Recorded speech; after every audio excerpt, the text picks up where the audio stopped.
Hi, I'm Jim Zogby, and welcome to Viewpoint. The presidential election is now officially 1 year away, and it promises to be a long season of campaigning, media coverage, and candidate debates. To give us some insight on where things stand now and some near-term predictions, I want to welcome Peter Fenn. He's president of Fenn Communications Group, a political and public affairs media firm that's been involved in over 300 campaigns. He was the first executive director of the Center for Responsive Politics and served as a staff member on the Senate Intelligence Committee. Thanks, Peter. Great to be back. The field is shrinking on the Republican side, but on the Democratic side, it's a tidy three. Right. I want to actually go through the three of them, if we could, taking a look at where they are, what we can expect, and maybe what the prospects are. And then I want to look at the field in a broader sense, Democrats versus Republicans, and get a sense of the national landscape. Let's take a look at the Democrats. Martin OMalley is an interesting guy. He's a next generation candidate, very attractive when he speaks. He does have a kind of a lyrical flow and almost some people say Kennedy-esque in a way. But he's down at 3, 4, 5% and not going anywhere. Is there no space for a Martin OMalley, or is it Martin OMalley himself? Well, I think there's a couple of problems that he's got. First of all, no one knows who he is outside of Maryland. And his poll numbers in Maryland aren't that great. Last time I looked, it was 4% and 2% in the presidential race. Yeah. So they may like him a bit in the Democratic side, but they're not taking him seriously yet. Then what that does, of course, is dry up your money. I thought in the debate, that he presented himself well. His vision of this campaign as a very young staff member for Gary Hart in 1984 against Walter Mondale as an insurgent is he wants to be that insurgent candidate. So in order for that to happen, Jim, he's got to do well in Iowa, and obviously he's got to do well in New Hampshire. Otherwise, he's probably, running out of money and running out of time. You and I know politics from the 70s and 80s when if you won Iowa, it gave you that kind of kick that moved you forward.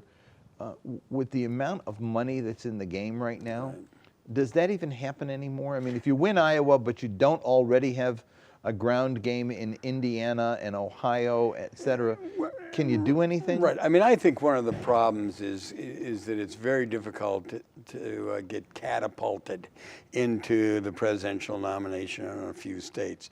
First of all, we go through all of February, and we only have 4 states going for the Democrats. We have Iowa, we have New Hampshire, we have South Carolina, we have Nevada. So, and then on March 1st, we've got 13 states, and some of them big and some of them important.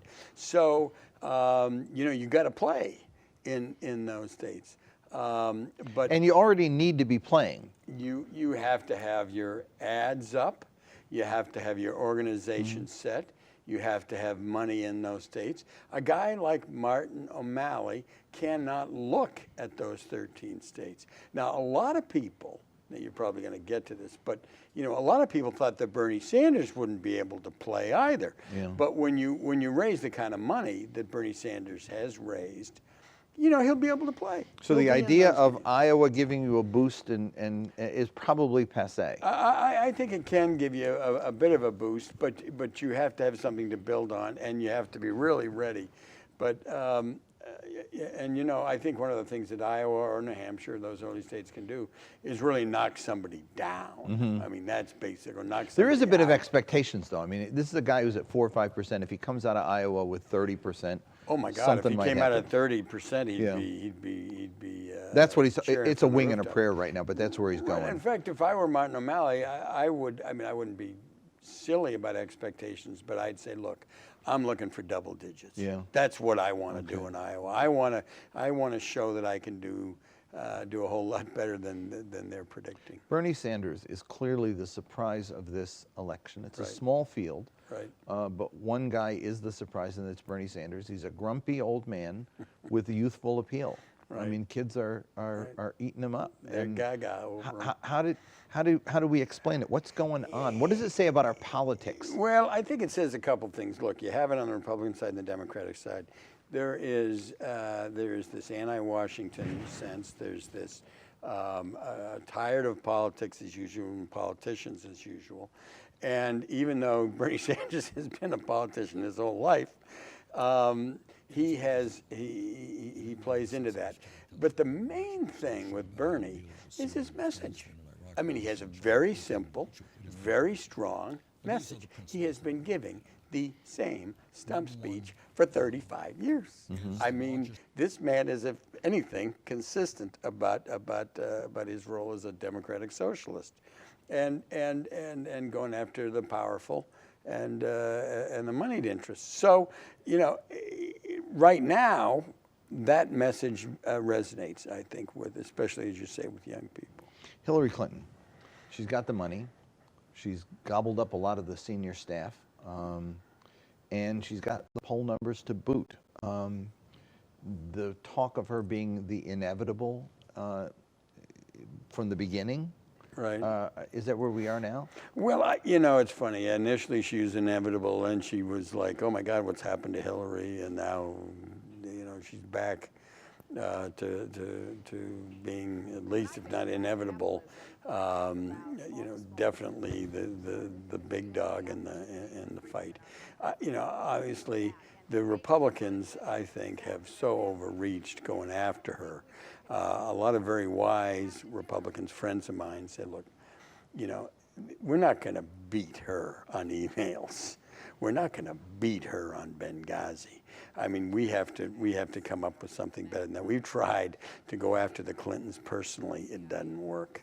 And I think the other thing that's happened is in the first debate, in the debates that she's participated in, she really showed her stuff. I mean, you have Republicans that are flailing around up there, calling each other idiots and talking about low energy, and this was an adult discussion that she's been having with the voters. So, and I think ultimately two things on Bernie will end up disqualifying him. One, I don't think folks will see him as winning a nomination. Worried about that, and winning a general election. And they're very nervous about it. So that puts Hillary out front. And the second thing is, who would make the better president? I mean, who has, you know, what it takes to run the country? And I think that what she's shown these last few months is that she really has gravitas and would make a strong. What can happen to derail her? There is the email thing, which right. Whether Republicans should have raised it or left it to the Justice Department is a different question. But there are some issues out there that continue to haunt her. Right. Can any of them harm her campaign? I think certainly. I mean, I think you've got the FBI looking into the classification of some of these documents. You know, you've got issues with the Clinton Foundation and the cross-pollination. Is there a problem there? I don't happen to think there is too much of a problem. But, you know, look, Jim, the one thing that you and I know after being in this game for a long, long time is trustworthiness, honesty, you know, your word. These are important. And 52% say she's not somebody they trust. Well, that she needs to change those numbers. How do you do that? I mean, well, that's what I watch her. Right. I watch her trying to be authentic, and I say, "You're trying to be authentic." Right. I watch her trying to be trustworthy, and I say, "I'm not sure I trust that." Appearance of being. I mean, these are issues that we've known her for a long time. It's tough to remake your image. Right. When everybody knows you. And I do think, look, it's like the anti-Obama feeling that has been out there for 8 years. Some of this stuff in this kind of polarized situation is going to stay. Now, you know, you don't want 52% of the people going to the voting booth thinking that. Now, if it's 35, those are mostly Republicans and mostly conservatives. You can and live folks with that. are going, yeah, you can live with that. Hyper-partisan era, you can live with 35, even 40. But when the majority, that's a problem. No, it's a problem, and I think they recognize it as a problem. And I think that one of the things that a lot of us urged was, don't do the bunker mentality anymore. I mean, that doesn't work. It didn't work very well early on. When she did the very best in her first campaign for the Senate in New York, she got out there. So she's been on these, these late night shows. She's gone on the Sunday shows. She should do more of it.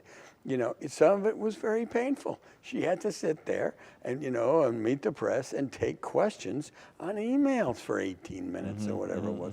And, do you like doing that? No. Do you want to talk about the issues you think American people care about? Yes. But at the end of the day, it's like, okay, there's a ring of fire. You got to run through it. Biden is out. Right. Is there anybody who can still get in? Is there any way that the sort of the contours of this race changes, or are these the three candidates and we're now off to the No, the I final? think we're kind of off to the races. Okay. Part of the problem is that the filing deadlines come very quickly. They're putting together your delegate slates, as you know. So, the fall, if you're not really into this race before the New Year starts, you need 2,200 and some delegates to win this And thing. she's got a chunk already. Well, she's got a chunk of super delegates, and she's got a chunk of supporters. And if you haven't gotten in, you're going to lose right off the bat 400 So delegates. if OMalley does well in Iowa, Right. and Bernie, who was leading, let's look at these numbers right now, because we've got the numbers to look at. In Iowa, this is Hillary Clinton, 62, and Bernie 31, and Martin O'Malley 3%. He has not cracked the threshold of visibility in Iowa. Right. We go to New Hampshire, where Bernie was leading in almost every poll, and some of them rather substantially. Now it's Yeah, this is still Iowa, but we're still in Iowa. There's another Iowa poll with Right. her doubling, Right. O'Malley looking a little better, but basically it's a Clinton state. And Lessing is out now. And then if you go to New Hampshire, you got Clinton now edging out Sanders. But if Sanders does happen to pull off New Hampshire, by the time you get to South Carolina, it's an entirely different story. Right. And that is going to be a Clinton state. Right. Long history. I mean, she smothers everybody, but there's a lot undecided down there. Yep. It looks to me like inevitability is what we're talking about. Well, the other thing is that you get into different demographics. You go from lily white states, basically, like Iowa and New Hampshire, into states with significant and that's a lot of the African-American March 1st Super Tuesday states. Absolutely. Yeah, A lot of southern states. the Democratic electorate is African American, and they're Right. going to vote for the Democrat if they're inspired to go. I mean, which is the other thing. That is always an issue, and one of the things, as we know, in 2008, the turnout models in the Iowa caucuses were all wrong. And because of the enthusiasm that Barack Obama brought to that campaign, he won that the Iowa caucuses because folks came out for him. I do not think that you can underestimate the enthusiasm that Bernie Sanders folks have. I mean, I think because a lot of the people polled Right. are people who've gone to previous caucuses, and Bernie and Martin claims as well that they're bringing out new people. So exactly. we may get a surprise. Look, folks with less hair and a lot of it white or graying find it a little bit more difficult to go out in the middle of a snowstorm to an Iowa caucus than to the 22-year-olds. Been there and done that. That's right. Listen, going forward, Carly Fiorina Right. says, I'm Hillary Clinton's worst nightmare. Is she? No. I tell you, I think Who is the Republican that Democrats need to be most this is concerned? very, very tricky. At the moment, in the fall, as you're going into next year and things are beginning to shake out, you've got somebody like Marco Rubio who's rising up a bit, partly because he's articulate, as all get at. He does his homework. You know, he serves on the Foreign Relations Committee, understands some foreign policy, which a lot of these folks don't. He served as Speaker of his House in Florida. And his message is the John Kennedy message, to be honest. His message is new generation of Americans. You know, we're ready for the future. This whole crowd is the past, and we need to move on. And, you know, that kind of change message is not bad. The other thing that I think, you know, on this is the Trump-Carson.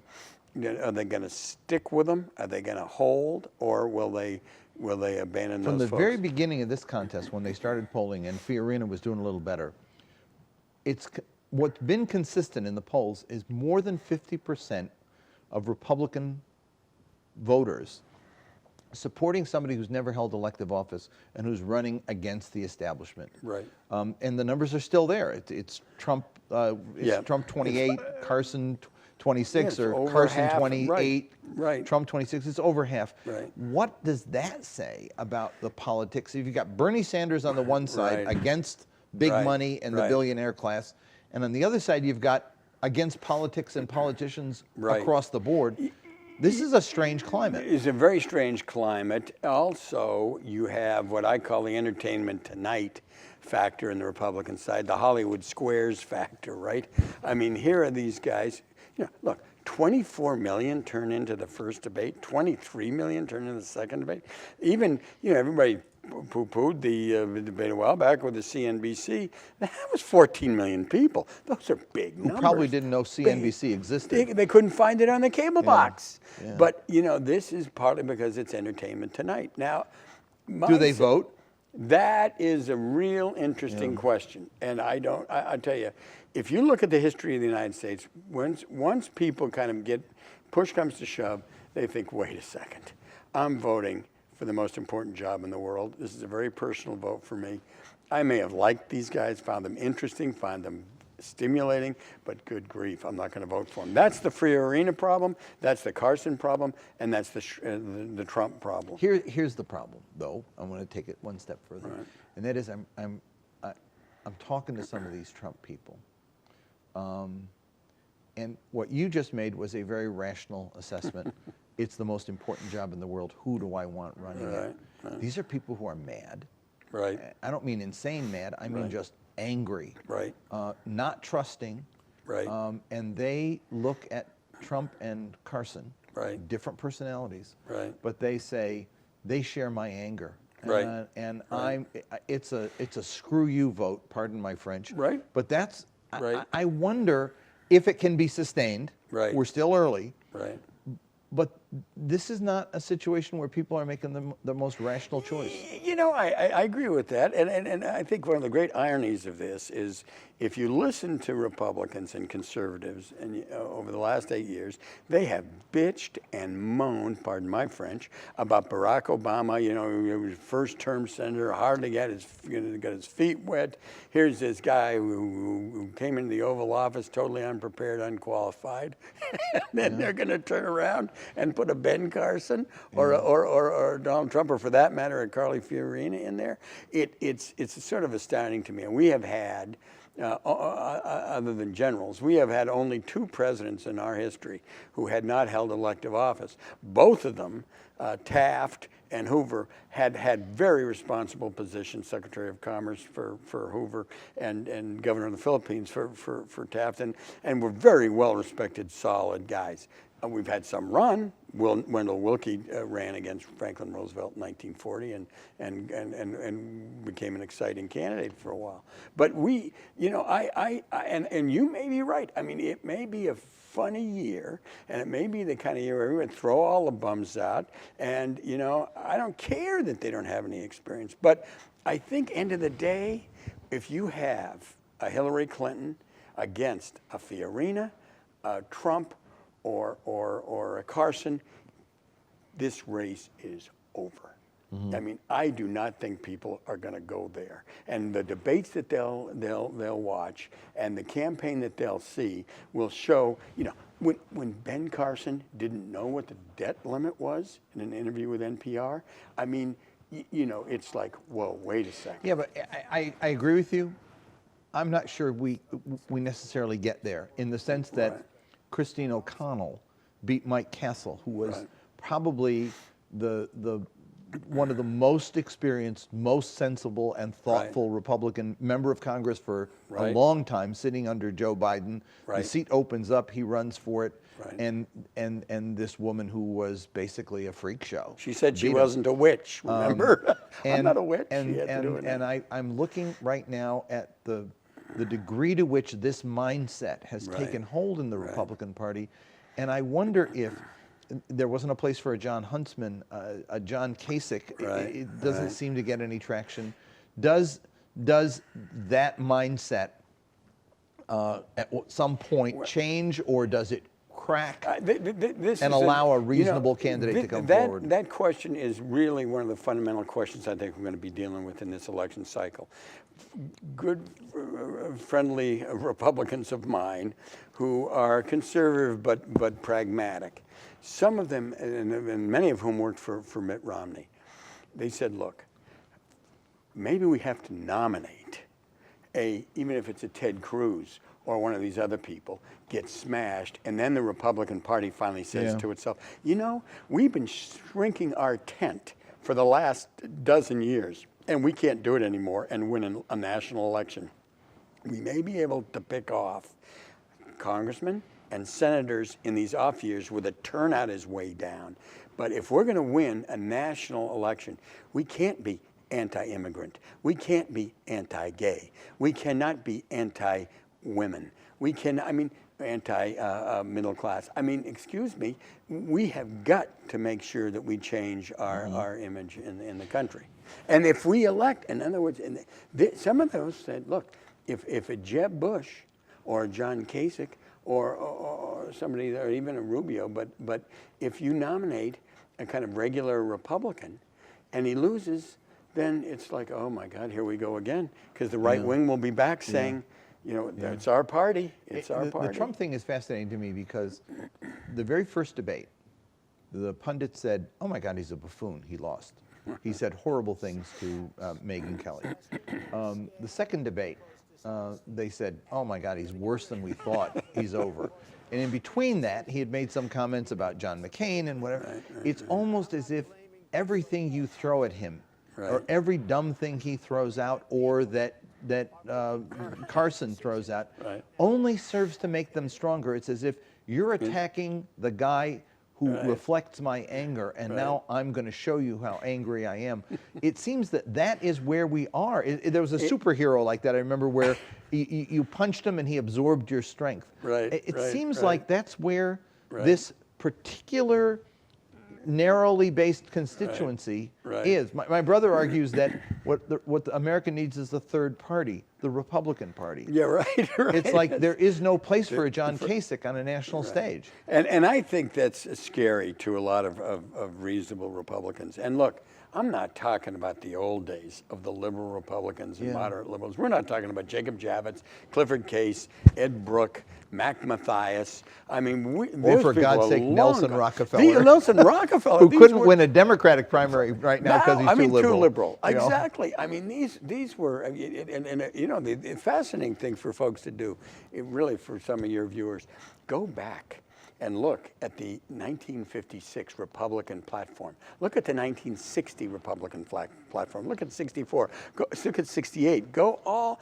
You don't. I mean, it's not. You keep on going, and this is a totally different party. So we used to talk about Ronald Reagan as the Teflon president. Well, I mean, he took a lot of incoming compared to these characters, and also those folks that quote Ronald Reagan wrote a letter to Howard Baker saying, hey, you want to put the full faith and credit of the United States on the line? You have to make sure that some of the folks in your party don't do that and do approve of debt limit increase. I want to ask one last question. That is, to what extent, and this is a sensitive one, but I think about it a lot, and we only got 2 minutes, so I'm going to force you to come quick on it. To what extent is racism at work here? Is the fact that we had a recession, We had unemployment double. We had pensions go down 30%. We had home foreclosures, Right. 1 in 5 being threatened. And in the middle of that, when the white middle class is suffering and the American dream is dying, a young, bright African-American guy gets elected president, and they look and they say, damn, that's not right. Well, you know, if you look at the map, Jim, and you probably have, from 2008, and you see those counties, they do it by county, those counties that voted more for John Kerry than they did for Barack Obama, they go right down that Appalachian belt, western Pennsylvania, West Virginia, eastern Kentucky down. And if someone looks at that map and tells me that race doesn't play, it plays. Is it still playing out, though, in this psychology on the Republican I side? think a little bit of it is. And I'll tell you one of the problems. It isn't only the Hispanics that are angry and blacks. If you look at the Asian vote, that is an increasing vote. Asians, the George H.W. Bush carried the Asian vote. Barack Obama got over 75% of the Asian vote. This is this sense of intolerance, that you guys don't value us. And that's why my Republican friends say, we got to get out of that box. It's a bad box. It's a polarized to be in. electorate and a polarized climate, and we're going to have you back and talk more about it as the year goes on. Okay, look forward But to that's it. all the time we've got for now. For more information, you can follow us on Twitter at AIUSA, or check out our website, aaiusa.org. That's all the time we've got. Thanks for watching, and I'll see you next week on Viewpoint.